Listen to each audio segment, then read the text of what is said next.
Good morning, everybody. Welcome to Mumbai.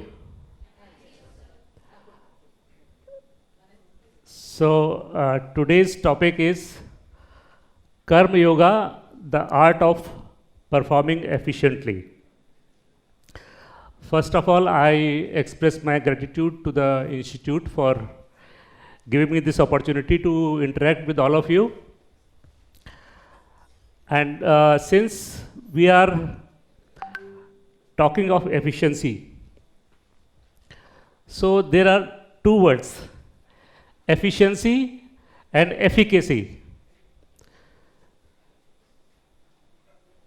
Do you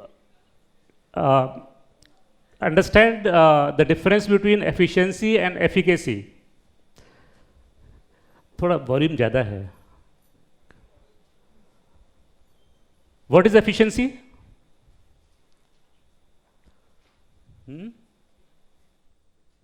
What is efficiency?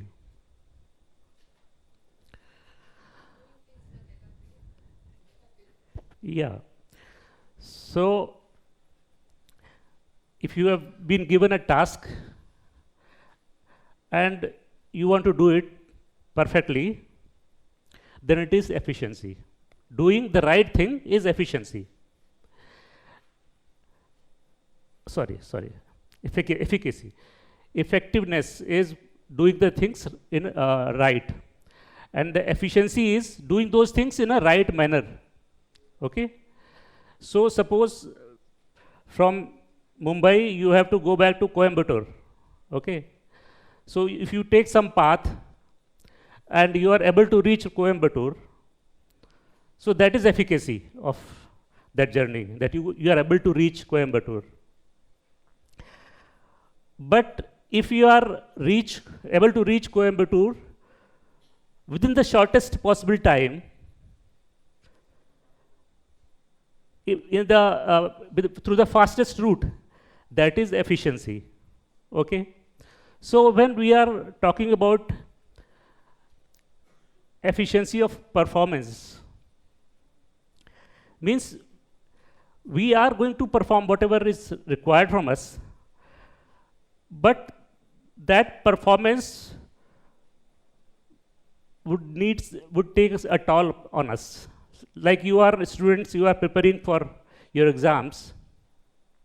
So when the exam is there, you feel tensed. Do you feel tense? Huh? And sometimes for preparing a chapter, which somebody may be able to do in 2 hours, you take 5 hours. Okay? So when you say, I want to perform efficiently, you should be able to do that 2-hour job in a 2 hour only. Similarly in life, when you grow up, you'll have responsibilities. So you have to discharge your responsibilities. Everybody has to discharge your responsibilities. But are you able to do that in a calm and quiet manner, without getting tense, without affecting your health adversely? So that is efficiency. So when we have to face the life, not only that we have to do whatever we have to do that, but we must do that in a way that it doesn't affect us adversely. In fact, we start enjoying whatever we do. That is efficiency. So today, through Karmayoga, we will learn how we can increase our productivity, our efficiency. Okay? So today's topic, Karmayoga.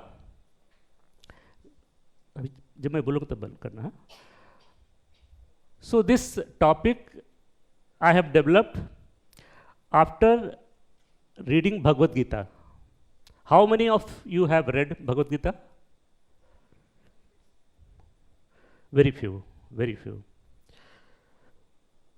So it is a very important book. In fact, when I was a student at IIT Kanpur, in those days, almost 90% of the students would go to USA. And we had one chemistry teacher.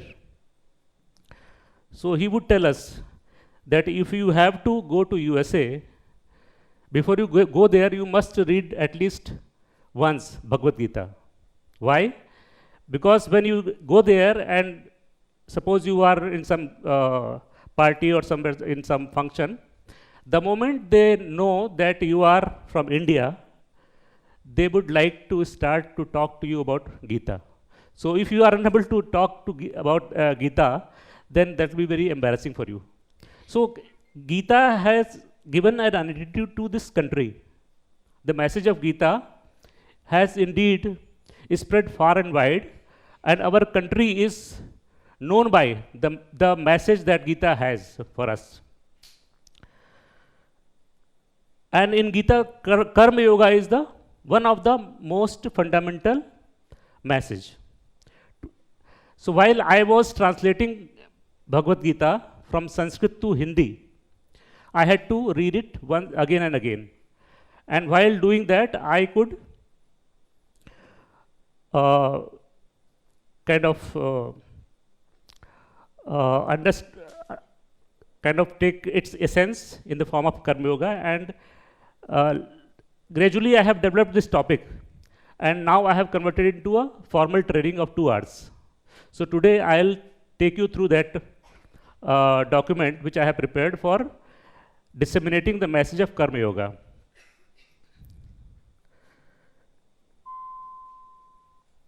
Now,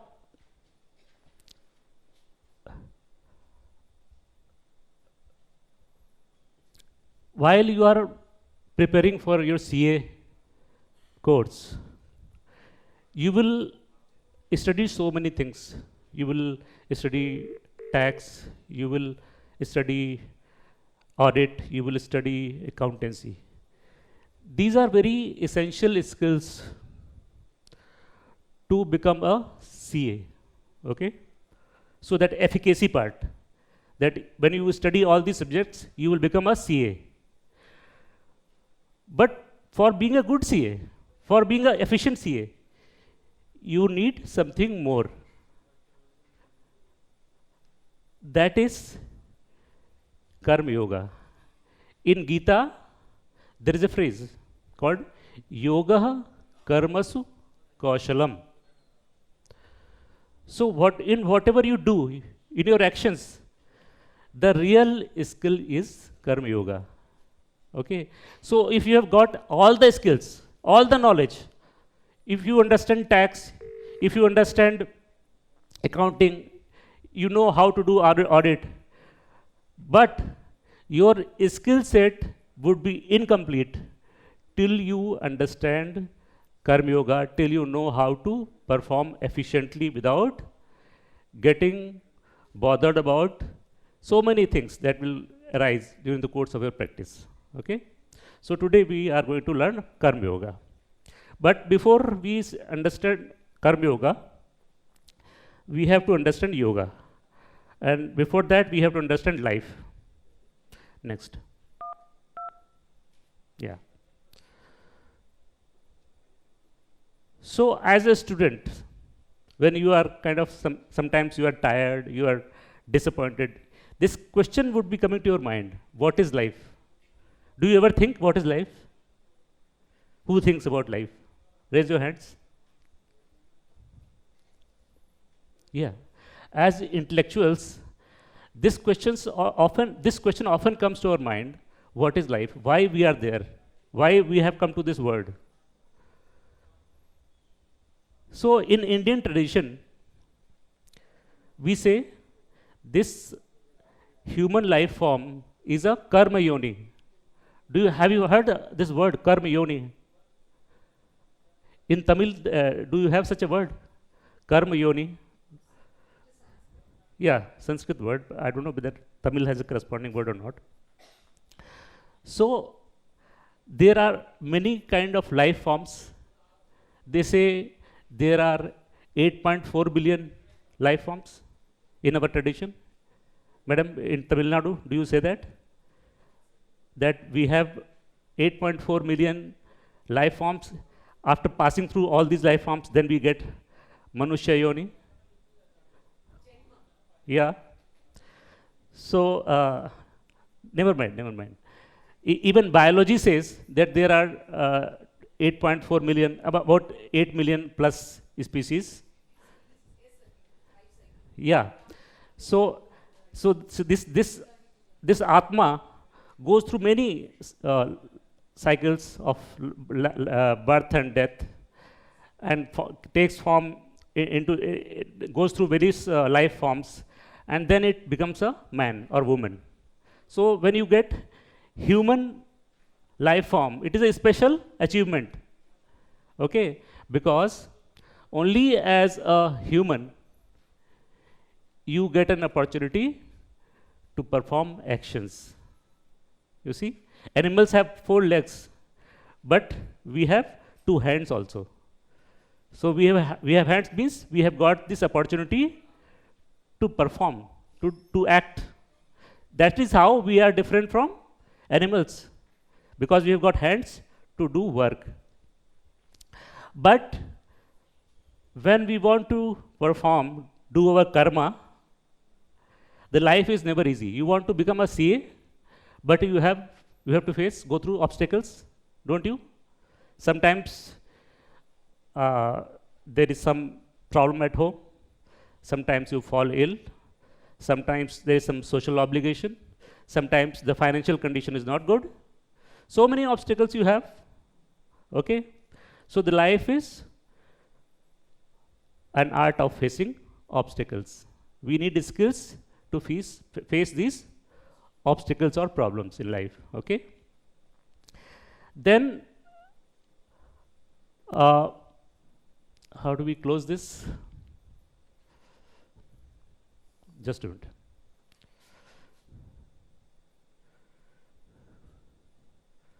Yeah.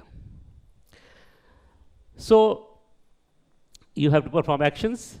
While performing actions, you face obstacles. And then whatever you do, after performing your duty, there will be some outcome, some result. Okay? You write the exam, there will be a result. Whether you will pass or you will fail. Somebody will get first division, somebody will get distinction. So that outcome may be good, may not be so good, may not be to our liking. So we should have skills to face that outcome also. Okay? We should not get disappointed if the outcome of our actions is not to our liking. So we need skills to face the obstacles. We also need skills to deal with the outcomes. Okay?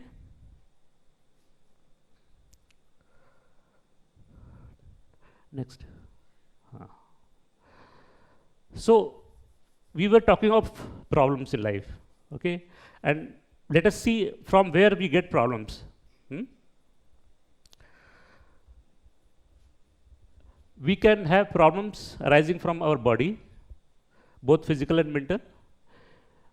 We can have problems from whatever we have. We have money, that can also give rise to problems. We think we have a status. We may feel insulted sometimes because of status. So that can also give rise to problem. Then we have so many relations, mother, father, sister, aunts, uncles. If they are in problem, that can also give us problem. Or if they are upset with us, okay? Every relationship can give rise to problems. Then we have goals in life. Like you want to become a CA, that is your goal. So that pursuit of that goal also can give rise to so many problems. And then there are problems in the environment, okay? You see, recently we had Operation Sindoor. So those who were living on the border, they had to face problems. Right now we have so many wars going on at various places. So people are having problems. Right now we have tension with America. America is trying to impose tariffs on us. So these problems are being faced by everybody. Exporters are unable to export their goods because of these heavy tariffs. So these problems can arise from environment also. Okay, so whatever is there around us can create some kind of problem for us. Next. Now, not only that we have to deal with our own problems, we also have to deal with the problems of those who are our own. Okay, so if you have a relative who has dealing with a problem, you have to face that problem also sometimes. Okay, sometimes your father may be having a problem in his office, or your brother may be having some problem in his job. So even those problems can affect us. So we want to, the mood point to convey here is that the problems are there everywhere. Okay, and we are surrounded with problems in life. Now, there is one thing called problem, then other thing is called trouble. Okay, so problem is there outside of us, and because of those problems we feel inside, what we feel inside is the trouble. Our mind gets troubled because of problems. Next slide. So if we have a troubled mind because of these problems, then what is the consequence? What is the consequence?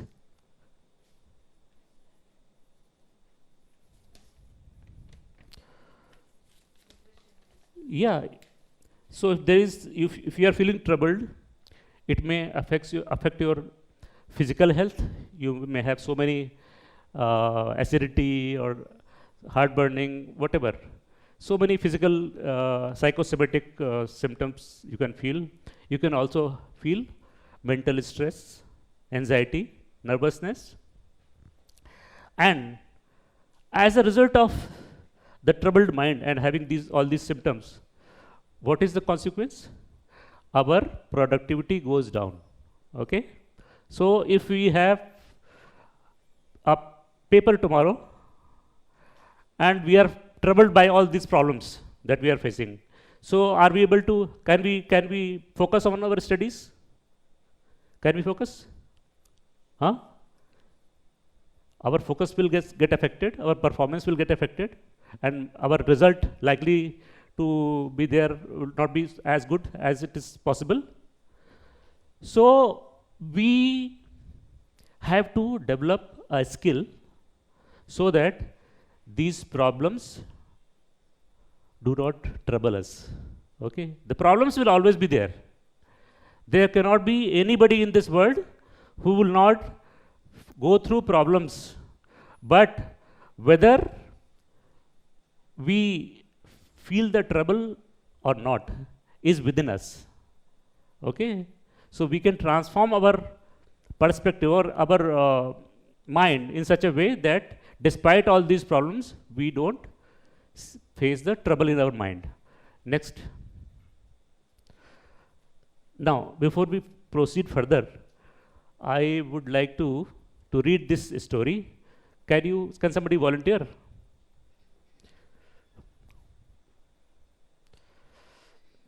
Mic hai? Mic is there?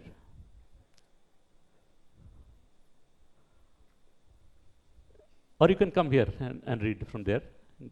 Take that mic and read.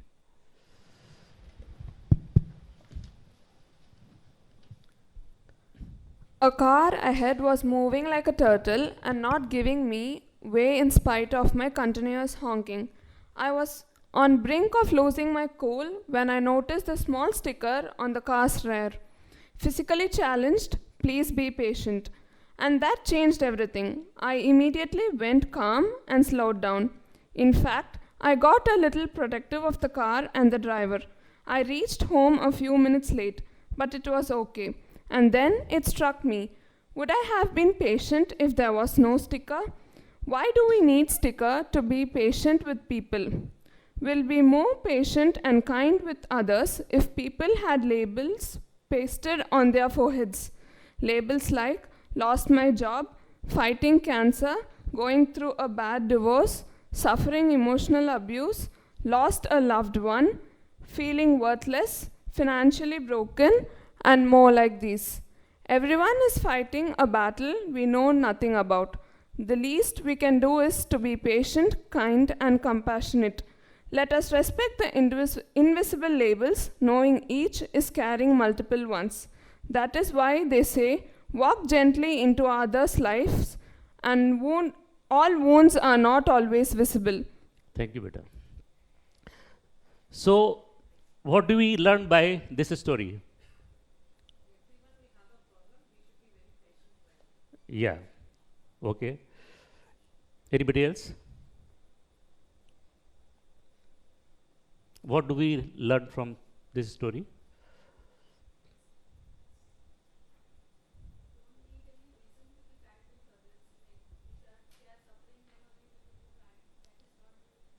Okay. Good. Yeah.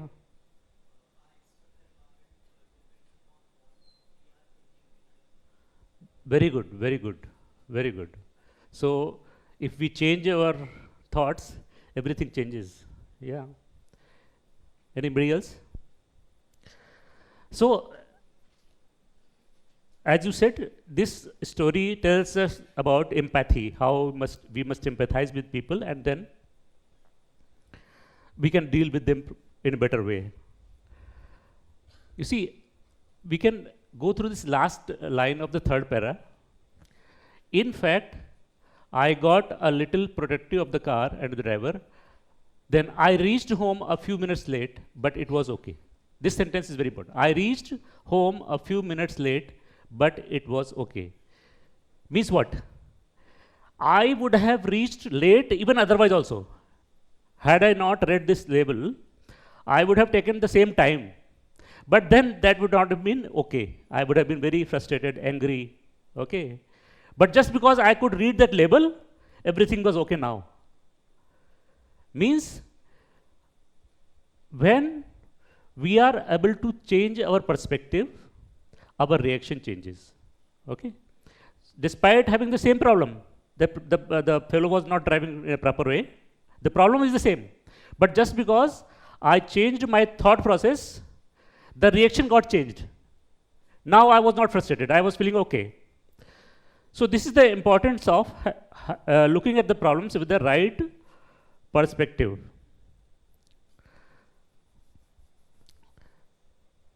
So as I have already told, there are two things. One is problem, the other is trouble. Often we interchangeably use these words, but here I used the two words in a different way. Okay. Problem is what we are facing outside. Okay.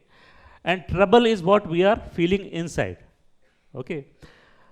So how can we, despite the problems, how do we ensure that we don't feel troubled?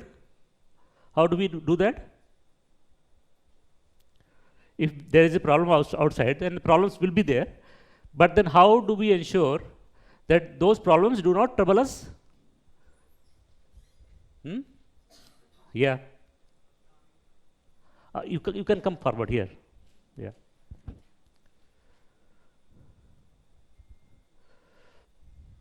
You can come to this seat. This is empty. Tell me. By calming down. Yeah. How do we calm down?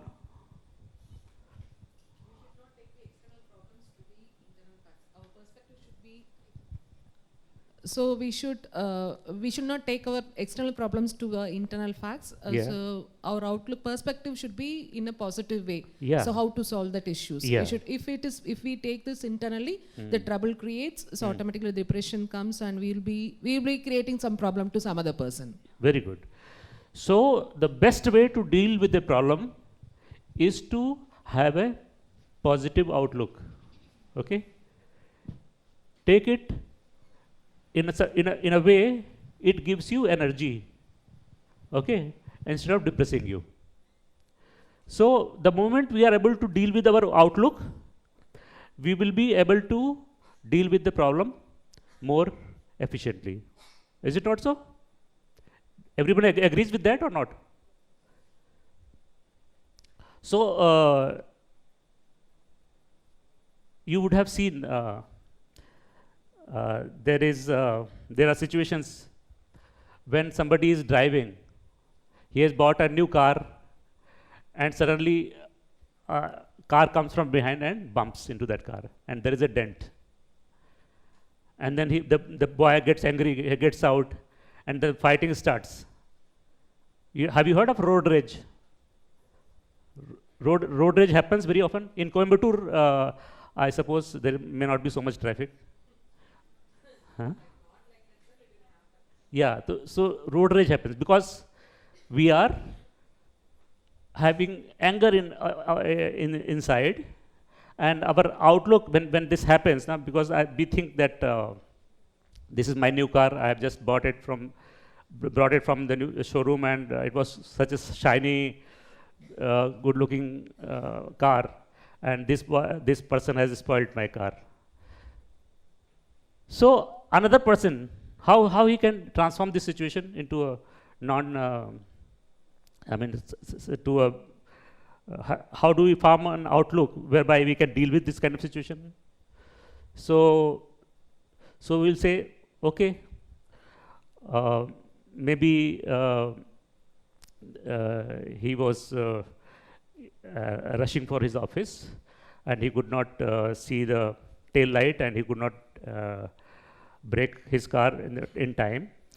And never mind, he has created a scratch on my bonnet.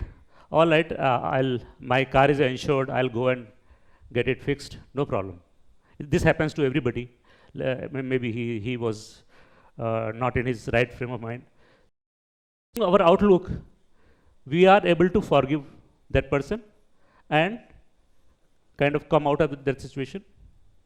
Okay, that is possible or not? Just by changing our outlook, we are able to better deal with that situation. Yeah, getting angry with that person will help. Will it help? Huh? Engaging in some kind of fight or argument, is it going to help? No. So we can. Beta no mobile. Third row. Mobiles, please, for some time. Photos and videos. Somebody else can take? Huh? We can take photos later on. Okay, let us focus on the subject. Okay. Okay. Huh. So by just having a positive outlook, by changing our perspective, we are able to deal with that road rage kind of situation. Yeah. And sometimes somebody may be rough with us, may be abusive. Okay. Why only on road? Anywhere this kind of situation can arise when somebody is abusive towards you. So one way is to get into argument, fight with him. The other way is to have a change in perspective. Maybe that person is upset with something. Maybe he is dealing with some situation in his life. He is not in a proper frame of mind. So we can forgive and move ahead, ignore that person. So just by changing our outlook or perspective, we are able to better deal with situations. Okay? Next. So I was just explaining this, that we want to avoid troubles in our mind. So how do we do that? By dealing these problems with a proper perspective and attitude. Okay, as I've already explained. Okay. Next. So we can have a positive perspective, positive outlook of various things that we come across only when we have a proper perspective towards the world as a whole. Okay? If we have the right philosophy of life, then only we can have a positive attitude in all situations. If our world view is not proper, it will be very difficult to change our outlook. Okay? So that is why we teach philosophy. Some people do study philosophy. Philosophy helps us in developing a proper worldview. Huh? You have, you know about Indian philosophy. There are 6 schools of philosophy. Has anybody heard? In India, we have 6 schools of philosophy: Nyaya, Vaisheshik, Mimamsa, Vedanta, Yoga, Sankhya. So I am not here to teach you philosophy, but I just want you to be aware that there are philosophies, and when you learn those philosophies, you are able to have a proper perspective about this world, the universe. Now, next slide. So what perspectives we should have so that we are able to deal with the life in a efficient manner. Okay?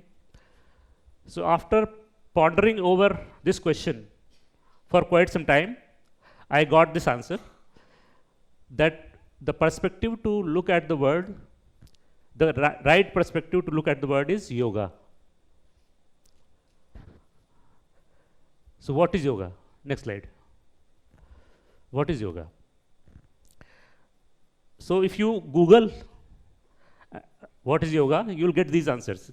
This is from Wikipedia. So Bhagavad Gita says,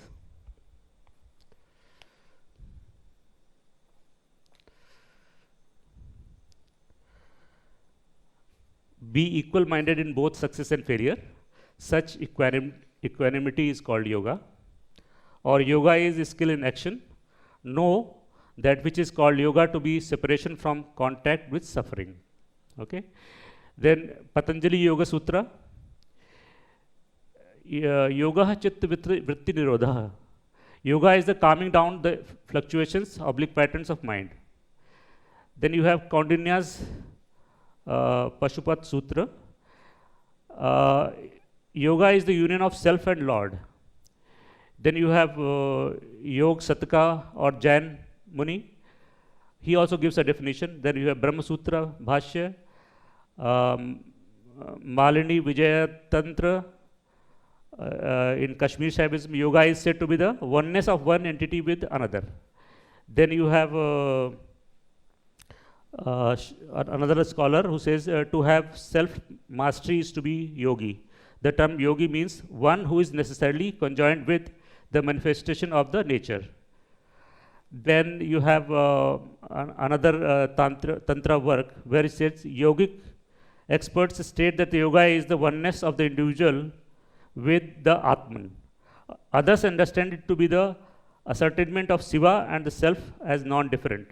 The scholars of the Agamas say that it is a knowledge which is of the nature of Shiva's power. Other scholars say it is the knowledge of the primordial self. So there are so many definitions of yoga. Okay? And it is not necessary to know all the definitions. The point that I wanted to make was that there is no one definition of yoga. Various people have interpreted it in different ways. So I have also interpreted yoga in my own way. Okay? Next slide. So we need a definition of yoga which is aligned with these definitions, and also it is practical and useful to us. Okay? Just having a theoretical definition is of no use. It will just give us intellectual satisfaction, and unless it is useful to us, it is not really of much help to us. So our definition of yoga should also be practical and useful to us, so that it can help us in our lives. Next slide. Now this is my definition of yoga.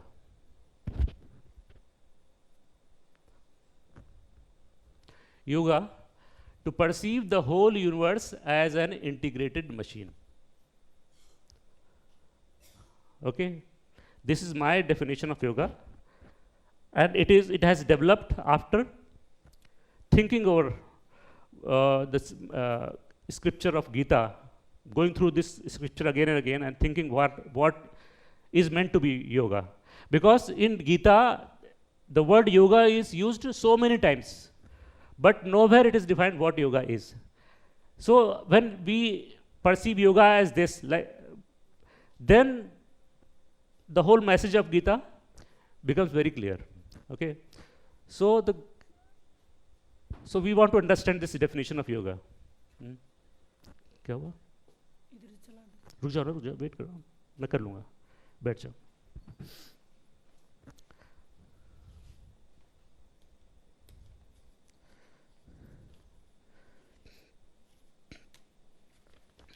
So let us try to understand this yoga concept. I am saying yoga is to perceive the whole universe as an integrated machine. How do we understand this? See, we are sitting in this hall, peacefully interacting, learning something new. Let us see how this was made possible. Okay?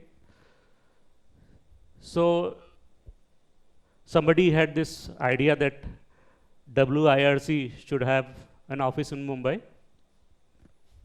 So they went and acquired this piece of land. Somebody in the municipality sanctioned that proposal. Then a tender was floated. So many people bid in that tender. One person got qualified, won the contract. Then that fellow hired an architect, that architect made the drawings. Then he also hired an engineer who designed the whole structure. That engineer could design that structure because he had studied engineering in a college. He could become a good engineer because his teachers, so many teachers taught him engineering. Those engineers, those professors could teach engineering because there were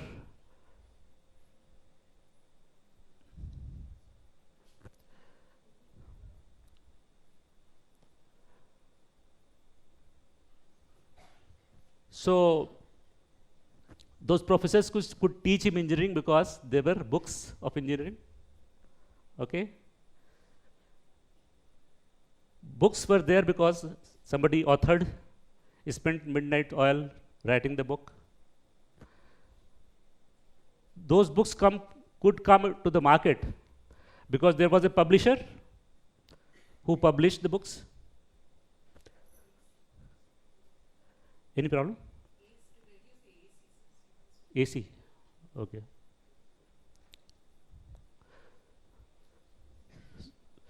So the author could publish the book because there was a publisher.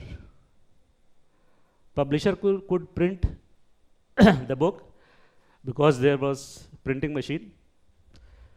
Somebody had invented printing machine. That's why that machine could be manufactured. That machine was built with steel. Steel was there because somebody had set up a steel mill, iron mill.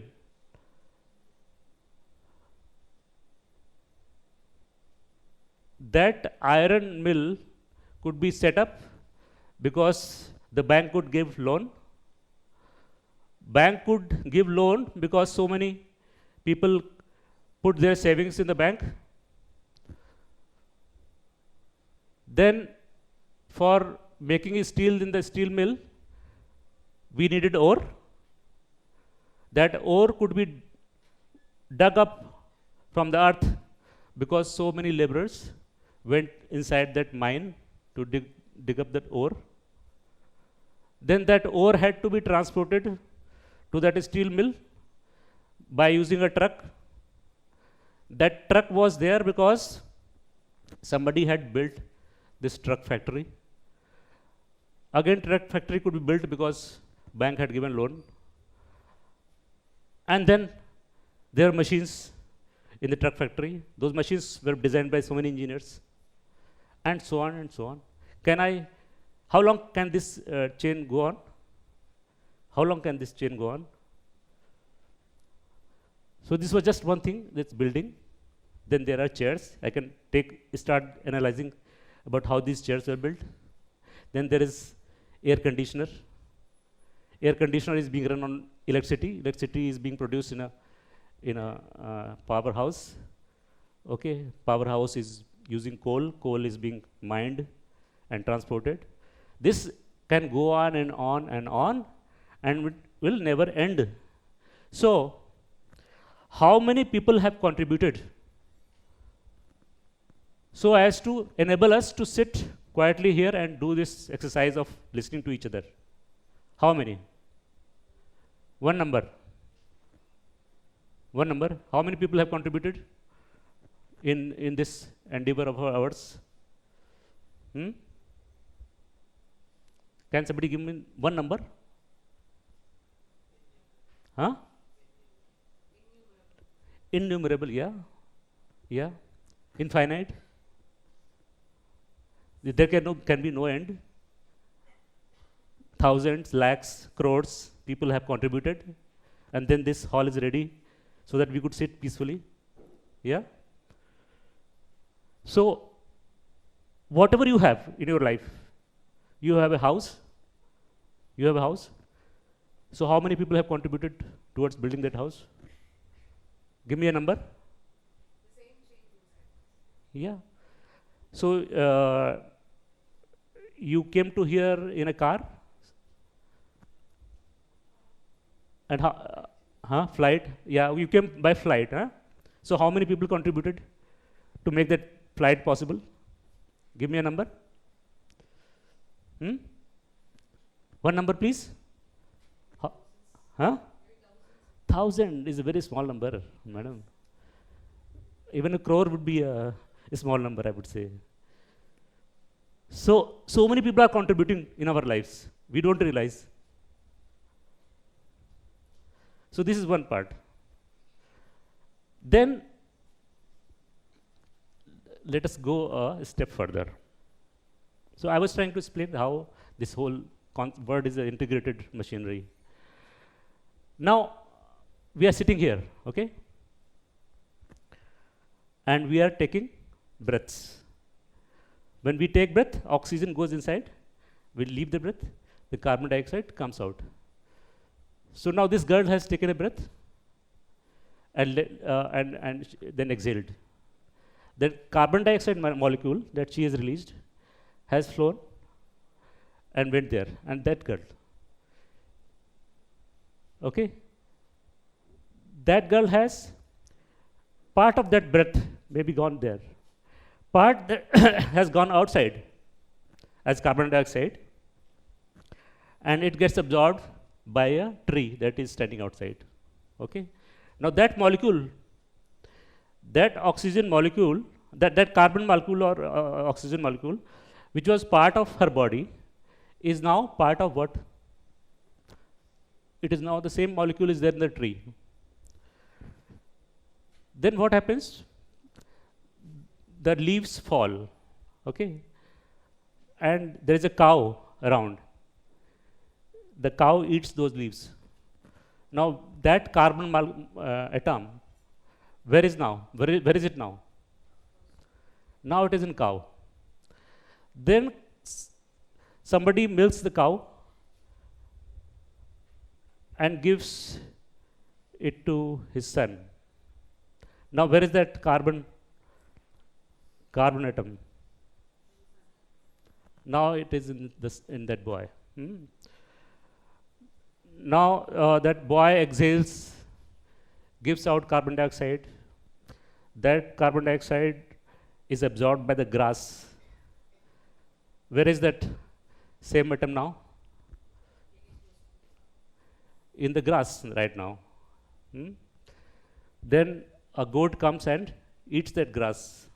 Where is that carbon atom? Then somebody milks the goat also.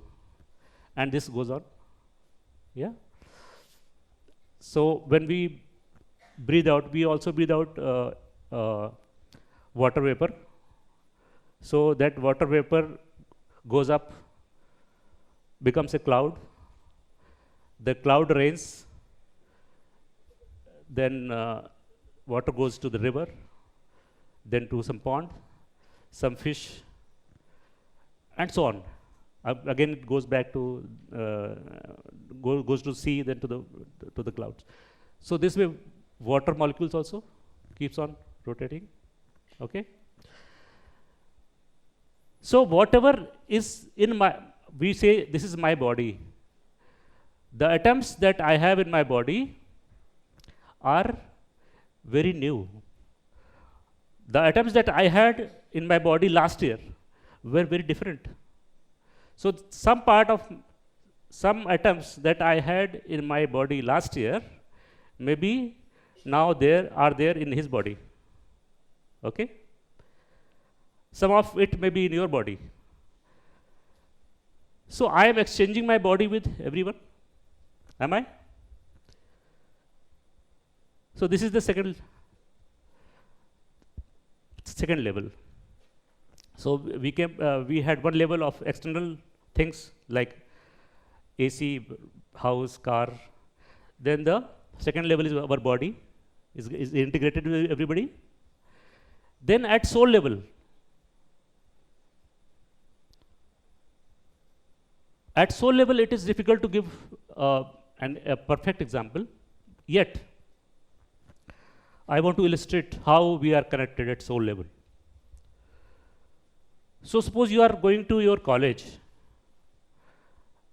and you see somebody has faced an accident, he is lying on the road. How do you feel? You feel bad or not? If somebody else is in trouble, though he is not related to you, yet you feel the pain. This shows that how interconnected we are at the soul level also. Okay? So there are stories of life beyond death. Some people believe in them, some don't.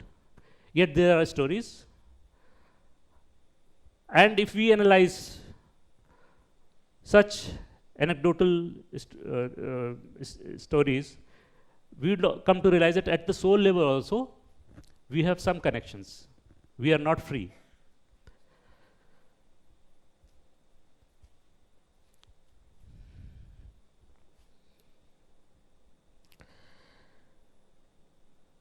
Now,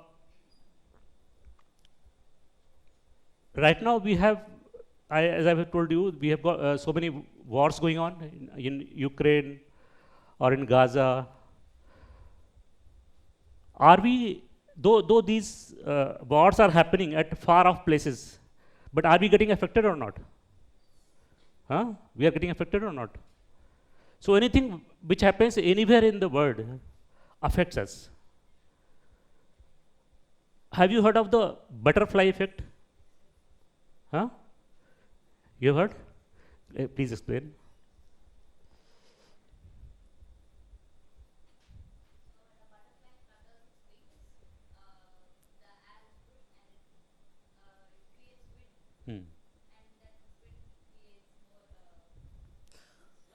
Yeah.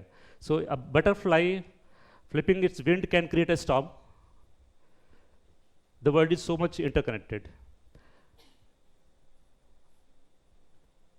So the moment we realize this connectedness, something transforms inside ourselves. Have you heard of the overview effect? Overview effect. So these astronauts, when they go into the space and live there, spend some time there, and then they observe the whole earth and the universe, something happens inside them while doing this. So when they come back to earth after spending some time in space, he is not the same person anymore. Having realized the interconnectedness of the world, there is a fundamental transformation inside them. They become a very humble, polite, gentle souls. So if we get this interconnectedness in our mind, then we will also become a good soul like them. You see, not every one of us can become an astronaut to experience this overview effect. But by thoughtfully understanding this concept of world as an integrated machine, we can also have the benefit of the overview effect. Now, you would be thinking that all this, whatever I'm saying, is made up. So I also thought maybe there is nobody else who is thinking like this. But gradually, I have come across videos on net where my thought process has been vindicated. So let us see video 1.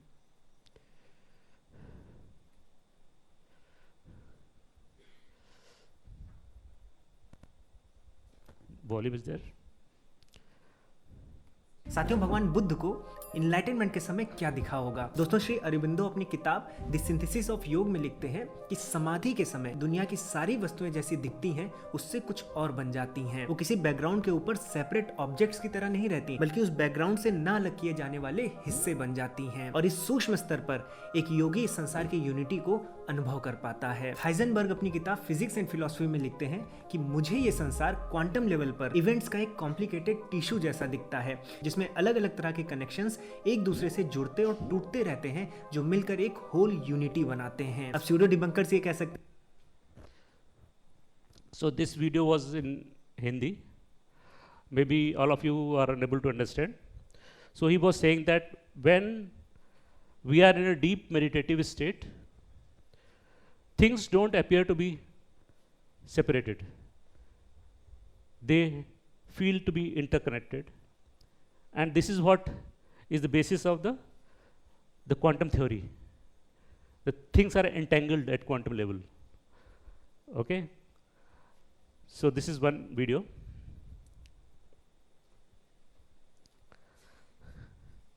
I hope time is not a problem. What is the time right now?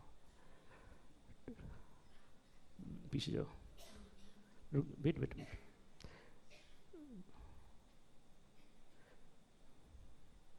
Now second video.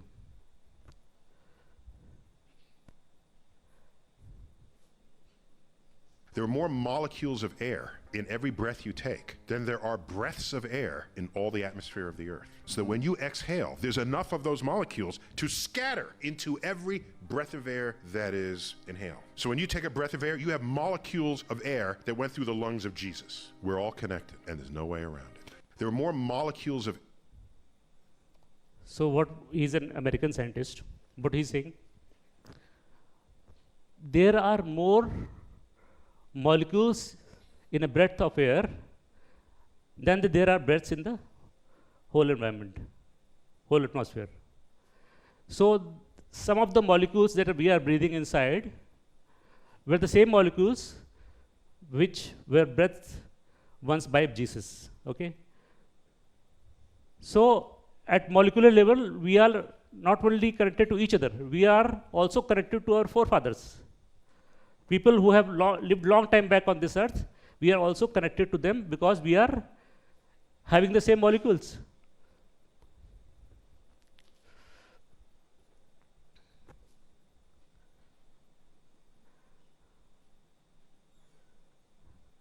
Now third video.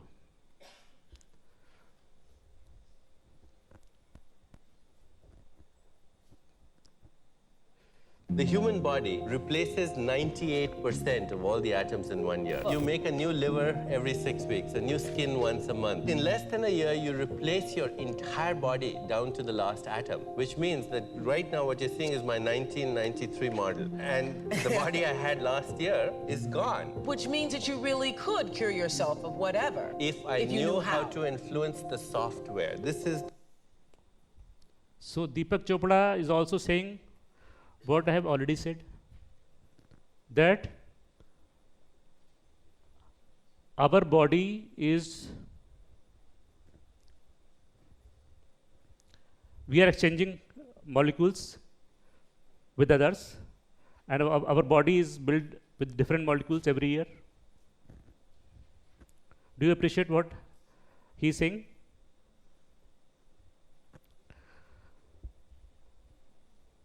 So all these videos were just to kind of validate what I was already saying earlier, that we are connected. Now, why this concept of yoga is so important? How, if we are able to feel this connectedness, how it is going to affect? So, what is the consequence of having this kind of attitude in life? Can somebody tell? If we feel connected the way I have explained already, if we carry this kind of vision always in our mind, how is it going to affect us? Number one, we always feel that we are the doer. We always feel that we are doing, we are writing this exam, we have earned this success, we have topped the class, okay? But if we analyze the way I had explained in the first instance, so will you think that you are the doer? If you understand how so many people got together to build this room, if you realize how many people got together to write that particular book that you read for the exam, will you ever think that you are the doer? Huh? Are you the doer? None of us are the doers. Okay? We are just a small part in the whole machine which is doing the things. Okay? We are just playing our role. So we are not the doer. Then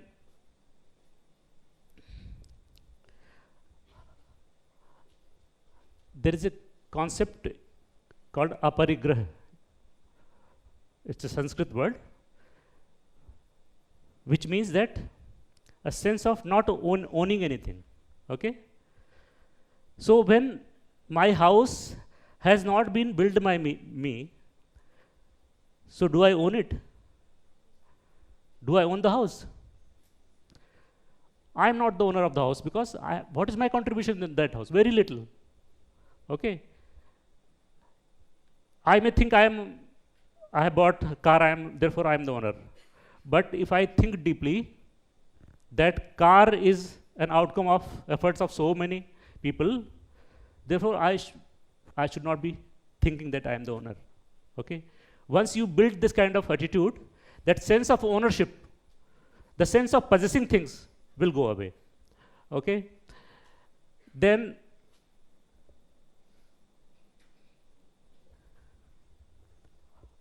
if I know that my life is, I'm just going to give a break very shortly. Just let me finish.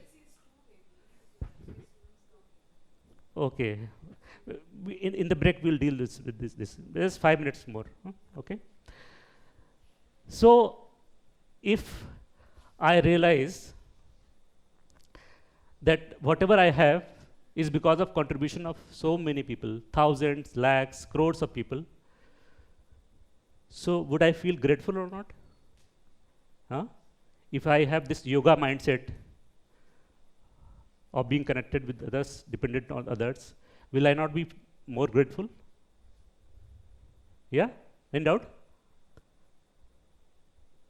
So we will have a grateful person, will become a grateful person if we become having a, if we become a person having a yoga mindset, okay? And then when we are in this state of yoga. We know everybody is just an extension of me, and therefore I would want everyone to be happy, not just myself. We say Sarve Bhavantu Sukhina. We want everybody to be happy, not just ourselves. So that is the outcome of having this yoga mindset. Okay? And with this mindset, we will feel more connected with each other. Okay? So this connectedness is the most important thing. Being connected in life is the most important thing. You see, if you just say hello to somebody, something happens inside him also, something happens inside you also.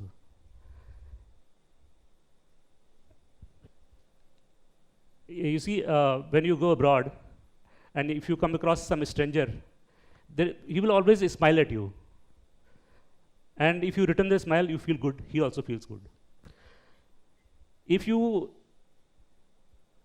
are stressed and you make a call to your friend and just chit chat for some time, you will feel that the stress is gone. So that is happening because you are establishing that connectedness. Okay, we feel very good in the company of our friends. Why? Because we are in that state of connectedness when we are with the friends. So the more connectedness we are able to develop in our life, the happier we become.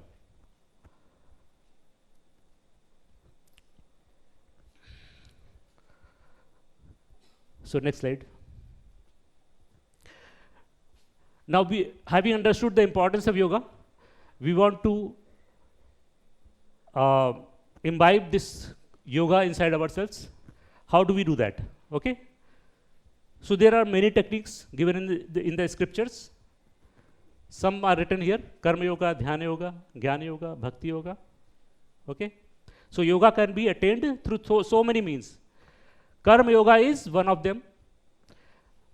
And as worldly persons, we don't have enough time to engage in Dhyana Yoga, do meditation always, or Jnana Yoga, read all kind of scriptures and get knowledge, or Bhakti Yoga, devote time in Bhakti. We don't have all the time. But as a worldly being, we are always in action. So Karma Yoga is easier for us. As a person living a normal life, Karma Yoga is available to everybody. So today, we are going to learn Karma Yoga. So this far only a background was there. Now in the next session, we will see what Karma Yoga exactly is and how we can imbibe it in our lives. Okay? So we can have a small break and request somebody to adjust the AC. Bittu, bolo.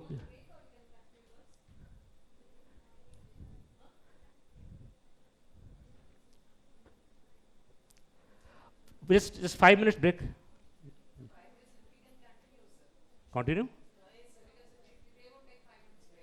No, but I want them to be focused, fully focused.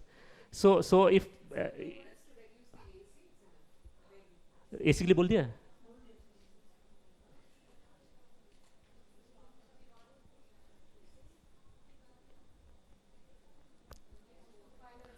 Yeah, please. Though you have not read Gita, but you understand what the context is.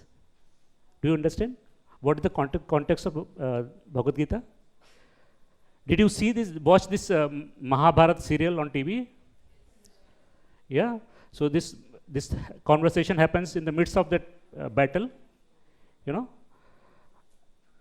So when this battle is about to start, and Arjuna tells Krishna to take his chariot to the middle of this battleground, and then he sees that on the other side he has all the relatives, his uncles, his elders, friends. Now, when he sees all these people, then he realizes that if he has to win this war, then he has to kill his own persons, like relatives and friends. And then he has this dilemma, what to do now. He says, no, I cannot fight with them, they are my own. Even if I win, I can win only by killing them. I don't want to do that. Then Krishna guides him by delivering this message of Bhagavad Gita. So why this Bhagavad Gita is so important, even now, when in the modern age? Because even now, in our day-to-day life, we are dealing with war kind of situations. Every day we are fighting some kind of battle, and we need guidance, what to do, what not to do. And therefore, the message of Gita becomes relevant to us even today. Okay?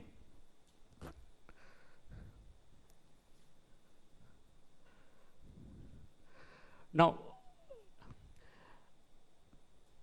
in this slide, there are 3 columns. No? So, on the left side, we have the Sanskrit sloka. In the middle, the Hindi translation, which I did in Gita Gyan Sagar. And the right side is the English translation. Okay. So, what is the message of Krishna? Should I read English or Hindi? Tell me. English. Okay. Do thou perform thy bounden duty, for action is superior to inaction, and even the maintenance of the body would not be possible for thee by inaction. So, Krishna tells Arjuna that you are here to fight this war, and you should focus on performing your action. Okay? As a Kshatriya, you are bound to fight the war. Don't think too much about anything else. Verily, none can ever remain for even a moment without performing action, for everyone is made to act helplessly indeed by the elites born of nature. Even if you don't want to fight the war, you would be forced to fight, because nature will force you. So you don't have control, though you have no option not to fight. You will have to fight. Okay? So this is how Krishna tries to tell him that don't think too much, with whom you are going to fight, who's going to get killed, or what will happen. You just do your duty, whatever is required of you at this moment in time. Okay. So then Arjuna asks him, if you say that I must fight, I will fight, but what will happen? What the sins that I'll commit by killing my own kin? Okay, by killing my own kin, I'll get some sin. What about that? You're telling me to fight, but if I fight and kill them, I'll be a sinner. So then, in response, Krishna says, Karmanyeva adhikaraste ma phaleshu kadachan. Have you heard this line? Karmanyeva adhikaraste ma. So this was a title in the Mahabharata serial. Okay, and the English translation is, thy right is to work only, but never with its fruits. Let not the fruits of action be thy motive, nor let thy attachment be to inaction. Okay. Now this is the most important shloka in Bhagavad Gita. Often when you talk about Gita, they will talk about this shloka only. Okay. Karmanyevadhikaraste ma phalesh kadacham, that you just have to do your actions, and you have no control. Okay, Tamil. Okay. So you have no control what is going to be the outcome of your actions. Just do your action. So since this is the most important shloka, we should try to understand a little more deeply. Okay. So to explain this, people ask, why is it that, why should I perform my duty and yet not expect any result, not be attached? So to explain this, we will try to understand it by an example. Okay. So all of you watch cricket? Huh? Who is the best cricketer? Batsman? Huh? Tell me any name. MS Dhoni. Dhoni is the best batsman. Okay, let us say. Let's say Dhoni is the best batsman and he is on the pitch, okay, playing against the best bowler of the world. Okay, who is the best bowler of the world? Bumrah. Suppose Dhoni is facing Bumrah, okay, on the pitch. And Bumrah throws the ball with a lot of speed. But Dhoni is a very good batsman. He's fully focused and uses all his skill and hits the ball very firmly. Okay? And the ball starts flying into the air. It is going towards the boundary and everybody is clapping, expecting a six. Then suddenly a very good tall fielder emerges from somewhere. Okay? On the boundary line, he jumps. And by his luck, the ball gets stuck in his hand and he catches it. Okay? So, Dhoni, being the best batsman, did his best, hit the ball with the best, most focused manner with all his skills. Yet, he was declared out. Okay? Can Dhoni go to the umpire and fight with him? How can you give me out? I did my best. Nobody could have hit this ball in a better manner than I did. Why did you declare me out? Can you do that?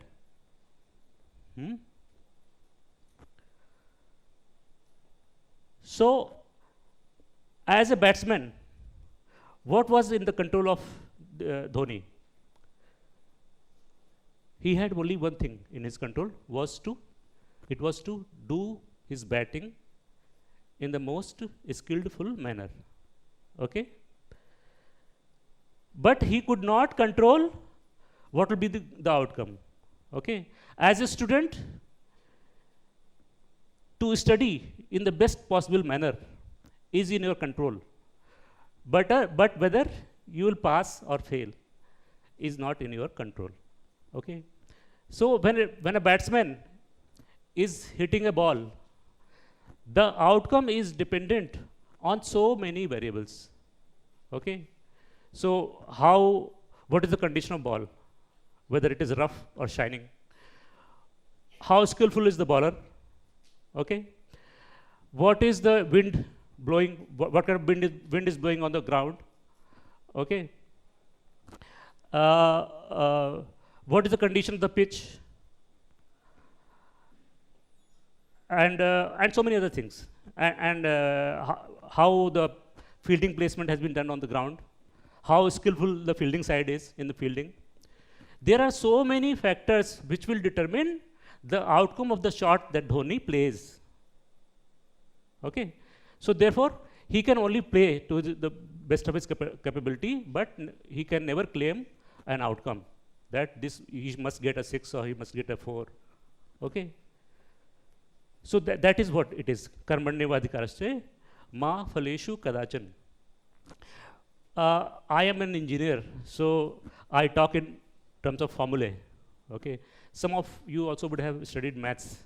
So in maths we say y is a function of x. Okay? So say y equal to x square. Okay? So the moment you put x equal to 2, you get y equal to 4. The moment you fix x, y is fixed in mathematics. Okay? But suppose this function has multiple variables. Y is a function of x1, x2, x3, x4, x5, xn. If this function has so many variables, then fixing x, can you get y? Huh? You will need all the variables, then only you will be able to get y. So the y is the outcome. Y is the outcome, which is dependent on so many variables, x1, x2, x3, x4, x5, xn, which out of these so many variables, which variable is in our control? We have control over only one variable, that is x1. That x1 is our action. Okay? So we can only do our action, we can never control the outcome. Okay? Karmanyevadhikarashte ma phaleshu kadachan. But there is another line also. Despite that, you should not let not the fruits of action be thy motive, nor let thy attachment be inaction. So somebody would say, yeah, now when I have no control over the outcome, why should I act? Why should I do my duty? I have no control whether I will succeed or not. So you remember this formula, y equal to function of x1, x2, x3, x4. So in that formula, if you put x2, x3, x2, xn, you can put. If you don't put x1, can you get y? If you know all the variables, but you don't know x, will you get y? So even action is required. Just because the outcome is not in your control doesn't mean that you should not act. Okay? So you have to act, but you must realize that outcome you will not have any control over. Okay?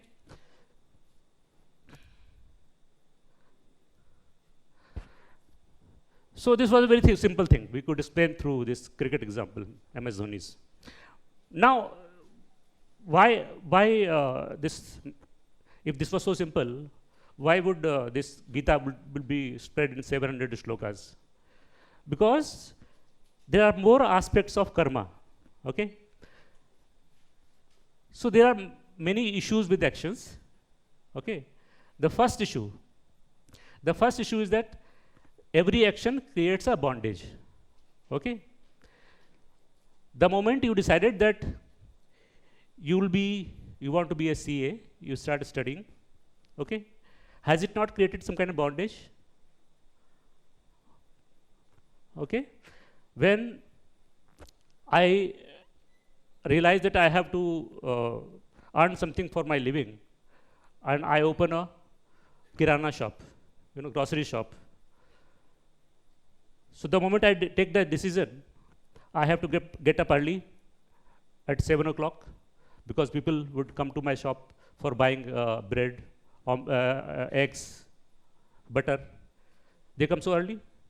Then I have to keep the shop open at even 10 o'clock in the night, because many people come back from the office and then they want to buy the groceries. So I am bound to my shop in all this period. And then suppose there is a family function, can I go?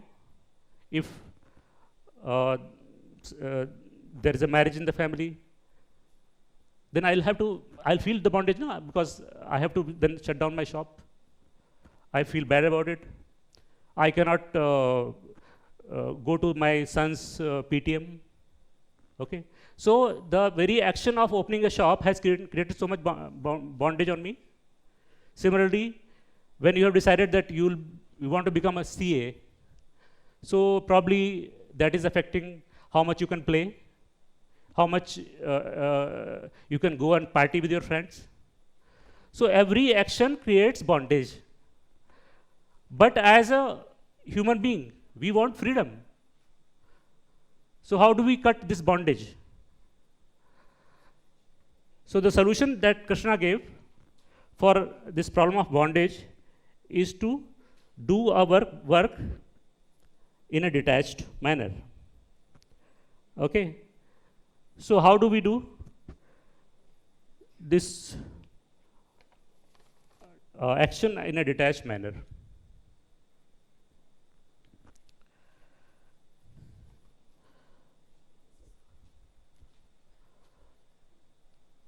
So how do we understand detachment?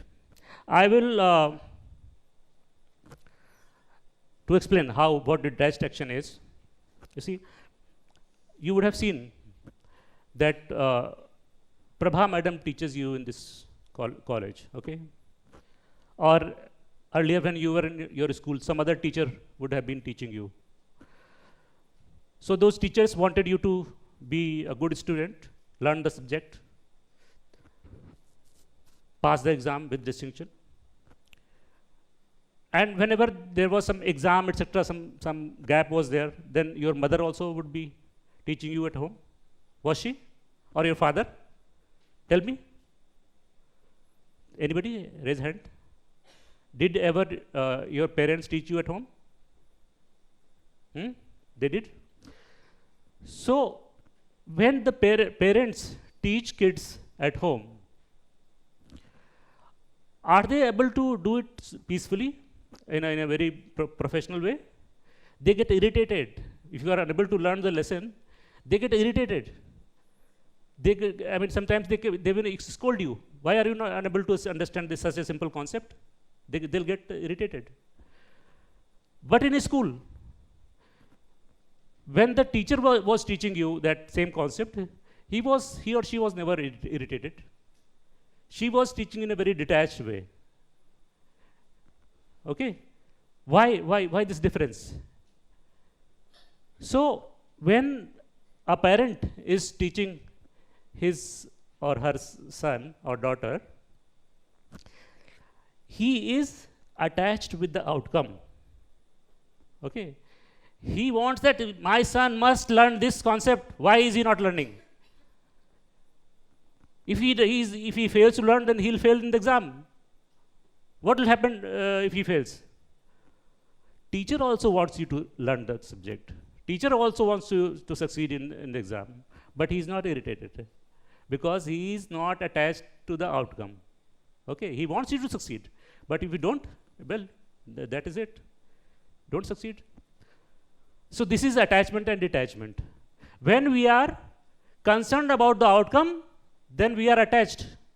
When Dhoni is concerned that I must hit a 6, then he is attached. But when Dhoni thinks, no, let the ball come, I'll play to the best of my capability, then he is acting in a detached way. So we must do our actions in a detached manner. And what is the advantage? What is the advantage of detached action? So I will give one more example. Suppose there is this town where this doctor lives, okay, and this town is not well connected with other places, and this is the only doctor there. And suppose this doctor's son gets ill, and he needs to be operated, okay. And since no other doctor is there, this doctor himself has to perform operation on his son. Then how does he operate? Because no operation is risk-free. There is always a risk in the operation. So if as a father he thinks about the risk, he will think, oh, what if this operation goes bad? What if something happens to my son? This is one way of operating. The other way is, no, I am a doctor, professional doctor. I have done so many operations, never something bad has happened. Why this bad thing will happen now? I will do my best and I'm sure it will be all right. So tell me, with which mindset his operation is more likely to succeed? Detached. Yeah. So when we detached ourselves from the outcome of the things that we do, our focus improves, our performance improves, our productivity improves. So when we are studying for our exams, if we think too much about result, can we study with focused way? No. We should forget about results. We should just study. Okay. So this is detached action. And all of you are hoping to become a CA, and we say CAs are professionals. Okay? CAs are professionals, doctors are professionals, advocates are professionals. What is it that means? What do we mean by the word professional? We should be professionals. We often hear, you should be professional. What is it that it takes to become a professional? Okay? Many of you would study in Income Tax Act, there's this head called business, income from business or profession, okay? And profession is also defined. It's CAs, advocates, chartered accountants, architects. So who's a professional?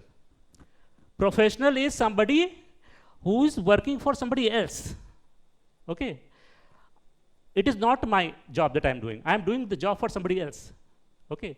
As a doctor, I am trying to cure a person who is somebody else. Okay? As a lawyer, I am fighting somebody else's case. Okay? Therefore, I will do my best and let the outcome be whatever it is. Okay? As a professional, I am not concerned with the outcome. Okay? As a CA, you will fight your client's case. You can never be sure that you will succeed. Okay? So as a professional, you should always detach yourself with the outcome. Then only you will be able to give your best.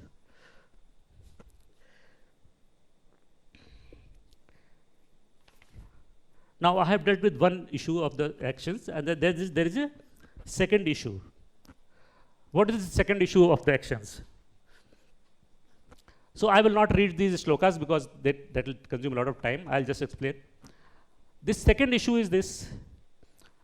Krishna says that as there will be a smoke whenever there is a fire, similarly, in whatever you do, there will be some dosha. Dosha is as a word, do you understand? Dosha. Some dosha, something bad will be there in whatever you do. So you would ask me, how can there be a dosha when I am trying to do something good? So I will give you this example. Okay, you want to do something good for the society, and you decided to open a school in your village. Okay, you took that decision. I'll open a school in the village. This is such a noble act that I am doing. How can there be a dosha in this act? So, if you have to build a school, you will have to dig foundation of the building. Okay? When you dig the foundation, so many insects, even serpents, scorpions, okay, they will get killed. Okay? When you dig this foundation, then you need bricks. These bricks will be burned in a kiln. Even in that kiln, so many ants, insects will get burned. Okay. Then you will need wood for making so many things, desks and so many other things. You need wood. So if you need wood, you will cut trees. If you cut trees, then so many birds will lose their house, home. So many creatures which are dependent on those trees will die. Okay. So you were trying to do a very noble thing of building a school in your village. Yet there are so many bad things happening. Okay. So there will always be some kind of dosha in whatever you are trying to do, good or bad. Okay. But we don't want the bad effects of those doshas to happen to us. So what resolution Krishna gave for this problem? He said that we should do our actions as a yajna. You understand what yajna is?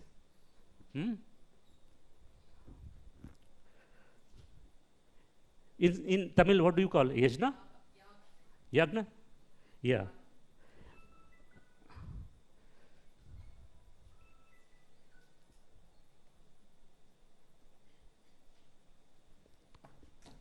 So Krishna says you must do whatever you do as a yajna.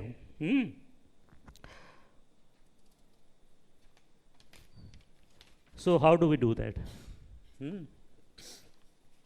How do we do our actions as yajna? So what is yajna? In yajna, we want to please a deity. Okay, in a traditional yajna, we perform yajna just because we want to please a deity. Okay, so if we have to perform our actions as a yajna, we must have a deity to please. Okay, so now I'm coming back again to the teacher-student example. Now, if a teacher has to do teaching in the school or college, he or she can do it in two ways. Okay. She can think, yeah, this is I have to earn my livelihood, therefore I'll go and teach in the college, I'll earn some salary and live my life. This is one way of teaching. Okay. The second way of teaching as a yagya, the same teacher would say, okay, these students, their parents pay their fees, and from their fees comes my salary, and therefore these students are my deities, devta, and I must teach for their betterment. So therefore I am coming to the college to please my devta, to do my best so that their career, their life becomes better, they become better citizens and contribute to the society, and therefore I am going to teach in this college. So then you will ask, what about salary? No, even now the teacher is going to get salary. Even in this situation, he or she will be paid salary, but she is not focused on salary.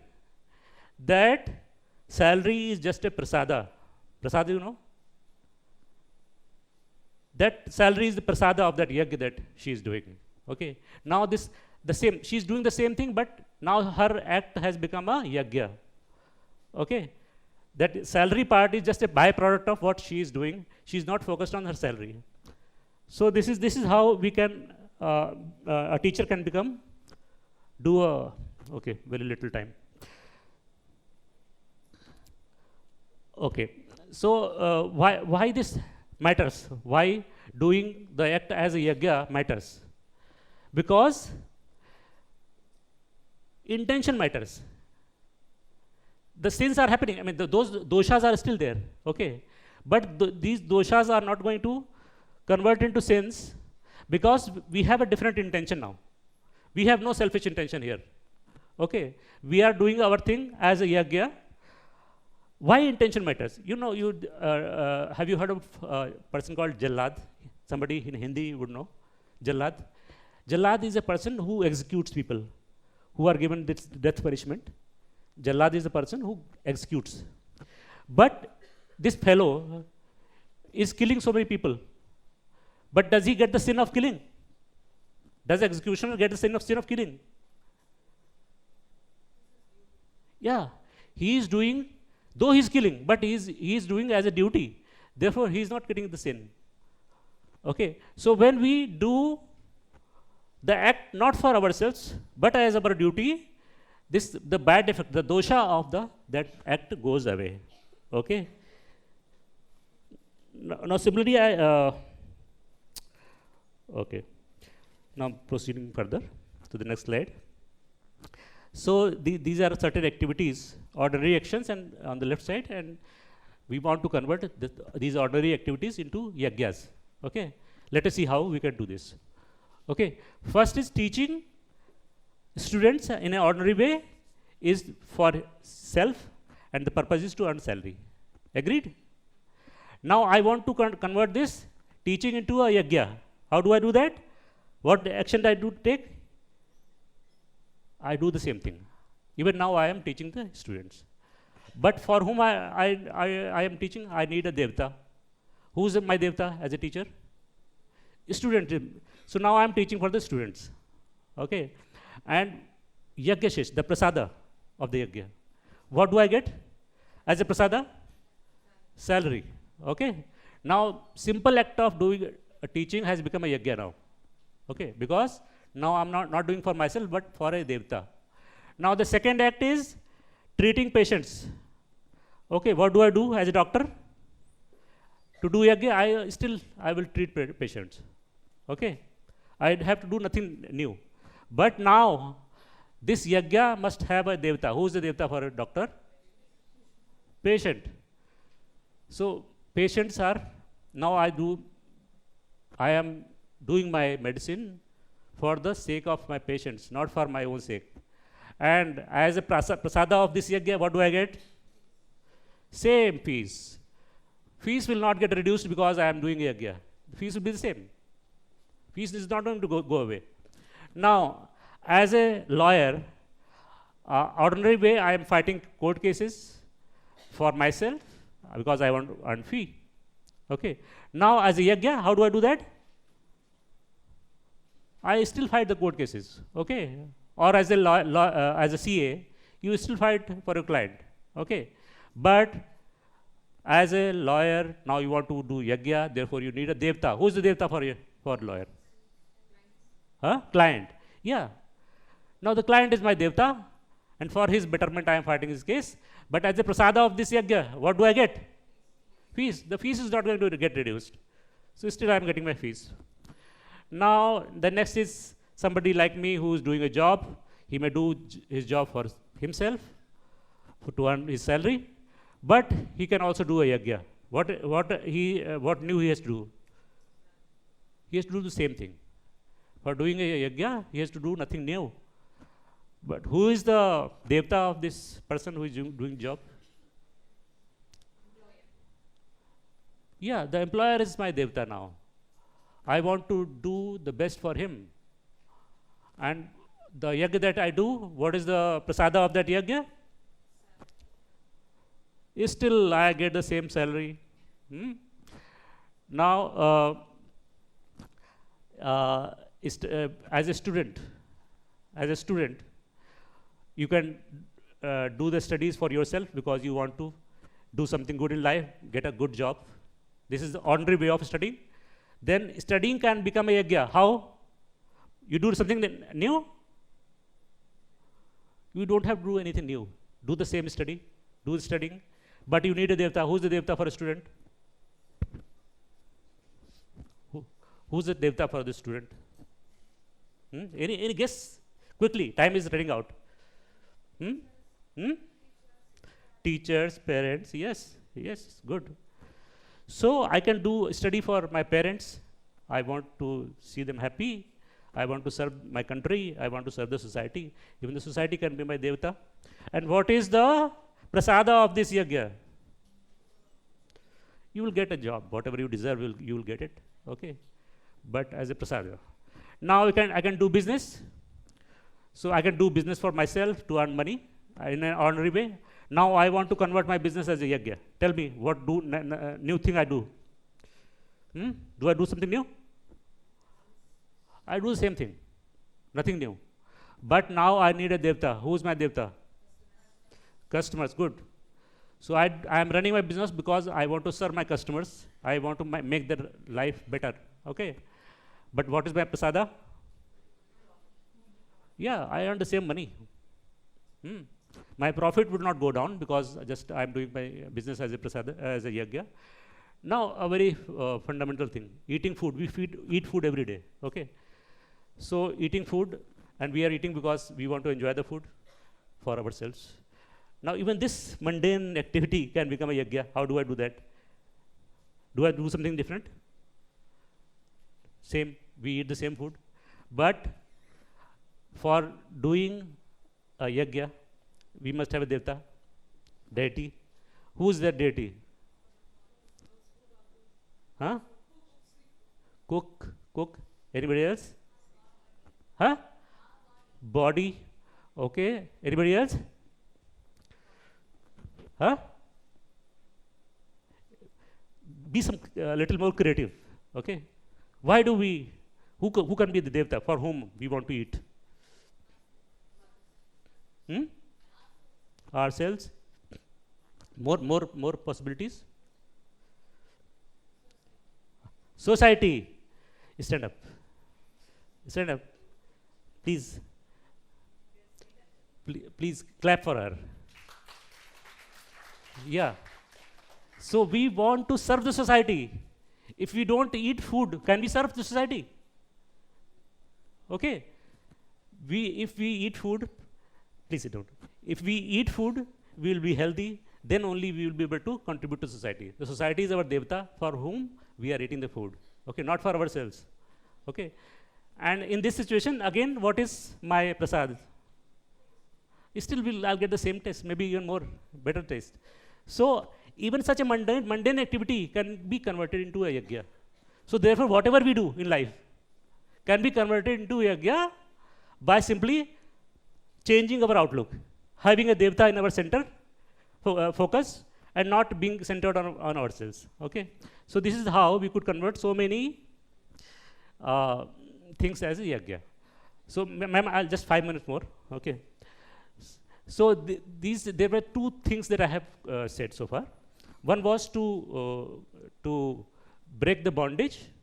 I want to do the action in a detached manner. Number two, to avoid the sins attached with the action, I want to do it as a yajna. Okay. So these are two different perspectives. Can there be a possibility that I combine these two perspectives and make it one?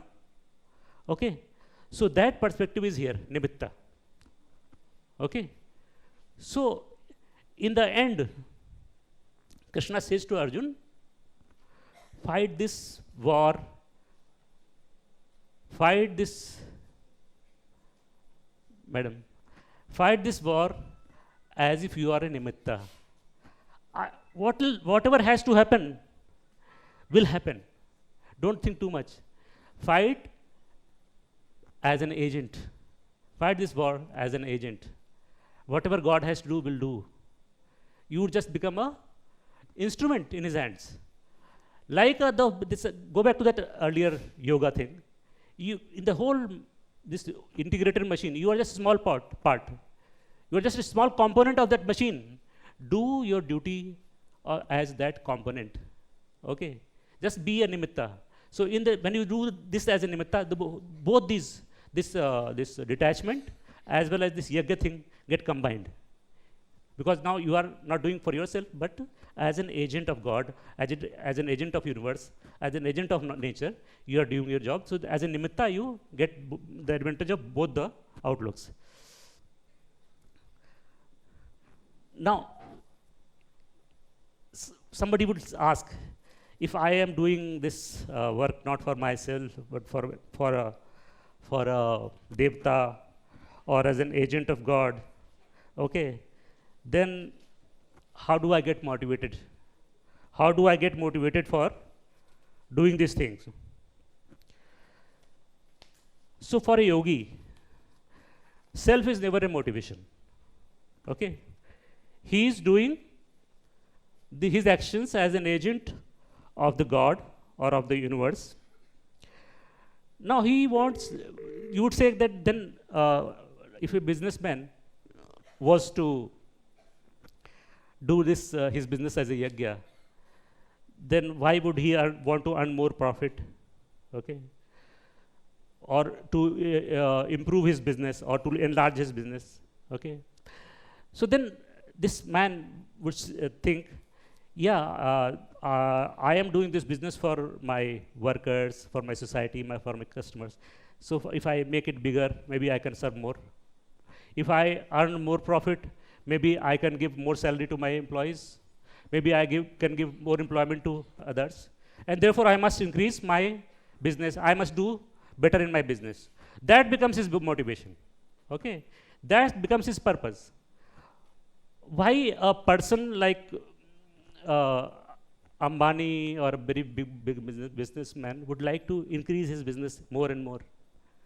Because they have enough. They can survive for generations. Yet they want to keep on increasing their empire.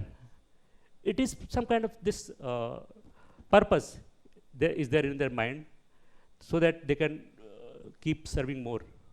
Okay? So this purpose becomes our motivation as a yogi and not any personal benefit. Okay? Now,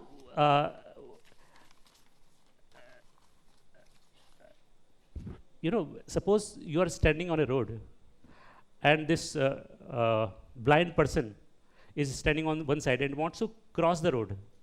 Okay? So then you hold his hand, make him cross the road and leave it there. So tell me, in doing so, whether this blind person feels happy, whether you feel happy, or both feel happy. See, both feel happy. Tell me, which is the correct option? Only blind person feels happy, only you feel happy, or both persons feel happy? Both happy. So whenever you do an act, selfless act, you will feel happy. You will make others feel happy. So if we want to increase sum total happiness on this planet, we have to keep on doing such deeds as a selfless yajna kind of actions. So that becomes our motivation in doing yajna. Okay? Now the time is running out. I have tried to be as brief as possible. So this is one last slide. If you have time, I can deal with it, or you want to leave. Yeah, last slide only. So this is a 4-step process that I have devised to deal with any situation that you've come across in life. Okay. So there can be very tough situations. Suppose some person in your family meets with an accident. Okay. And it is such a devastating thing to deal with. How do we calmly, in a very controlled and focused manner, how do we deal with such a tough situation? Okay. So I have divided it into this 4-step process, incorporating the Karmayoga principle that we have studied today. So first you say, it is not my problem. Okay. You are detaching with yourself from the problem. It is problem of the universe. Okay. Whatever you are dealing with is not your problem. You are being just a nimitta. This is a problem of the universe in which you have to play a role. Okay. Nothing more than that. First you detach yourself from the problem. Not my problem. It is universe, problem of the universe. Then what action needs to be taken? You just decide what I have to do. You have to detach yourself from the emotional part. First is emotional part. Hi, kya ho gaya? Oh God. There is some emotional reaction, and then there is other part. What needs to be done? Focus on that. What needs to be done as a nimitta, as a small component in that whole big machine. Focus on what is my role in this situation. Okay. Second step. Then third step is action with a yogic perspective. Okay. Do whatever is required to be done in that situation as a yogi. Perform that action as a yajna. Not for yourself. You want to help the person who is in distress. There's nothing in it for you. You just want to do your duty. And lastly, accept whatever comes as a result of your action. Whatever happens, whether that person will get well, whether his operation will succeed, what will happen to him, whether he will be crippled for life. All that is not in your control. Leave it to God. Okay. Just do your action. So with these 4 steps, okay, you can deal with the toughest of situations in life. So since the time is very limited, I cannot elaborate much on this. So let us conclude this. And I'm thankful that you have given so much time and listened to me with attention, and given me this opportunity to talk about this very important principle with all of you. And I wish you all the best. Thank you very much.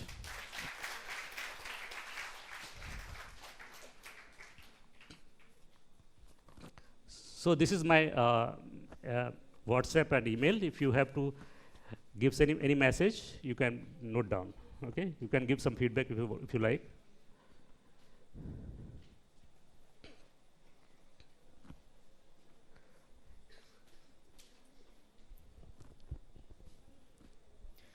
What an incredible journey this has been. The depth of insights, practical illustrations, and profound explanations have truly opened our minds to how timeless wisdom like Karmayoga can guide us in today's professional and personal lives. I am sure we all are leaving here not just with notes, but with a renewed perspective and understanding that efficiency is not about rushing, but about performing our duties with balance, focus, and the right spirit. Before we close, it's my privilege, on behalf of everyone here, to express our sincere appreciation to Shri Sunil Bajpai Sir, Chief Commissioner of Income Tax, Mumbai, for today's session.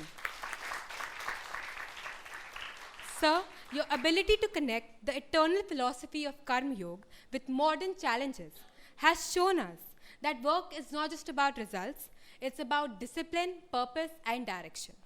We are gratefully acknowledge the presence and support of our dignitaries, WRC Chairman C.A. Ketan Sayya Sir, WRC Secretary C.A. Jinal Savla Ma'am, WRC Treasurer C.A. Fenil Shah Sir, Vikasa Chairman C.A. Jitendra Saglani Sir, Regional Council members, and the entire WRC and Vikasa team.